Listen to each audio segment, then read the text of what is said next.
کیا تم نے ان لوگوں کو نہیں دیکھا جو اللہ کی آیتوں میں جھگڑتے ہیں؟ یہ کہاں سے پھیرے جاتی ہیں؟ جن لوگوں نے ہماری کتاب کو اور جو کچھ ہم نے پیغمبروں کو دے کر بھیجا اس کو جھٹلایا، وہ انقریب معلوم کر لیں گے جبکہ ان کی گردنوں میں طوق اور زنجیریں ہوں گی، وہ گھسیٹے جائیں گے یعنی کھولتے ہوئے پانی میں، پھر آگ میں جھونک دیے جائیں گے۔ پھر ان سے کہا جائے گا کہ وہ کہاں ہیں جن کو تم اللہ کے شریک بناتے تھے یعنی غیر اللہ؟ کہیں گے وہ تو ہم سے جاتے رہے، بلکہ ہم تو پہلے کسی چیز کو پکارتے ہی نہیں تھے۔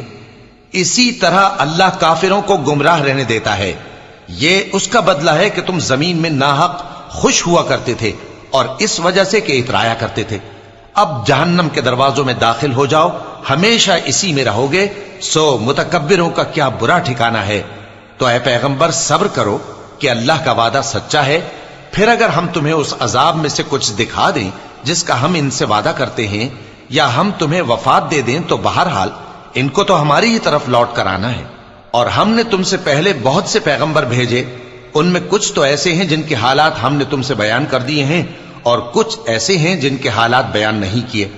اور کسی پیغمبر کو اختیار نہ تھا کہ اللہ کے حکم کے بغیر کوئی نشانی لائے۔ پھر جب اللہ کا حکم آ پہنچا تو انصاف کے ساتھ فیصلہ کر دیا گیا، اور تبھی اہل باطل نقصان میں پڑ گئے۔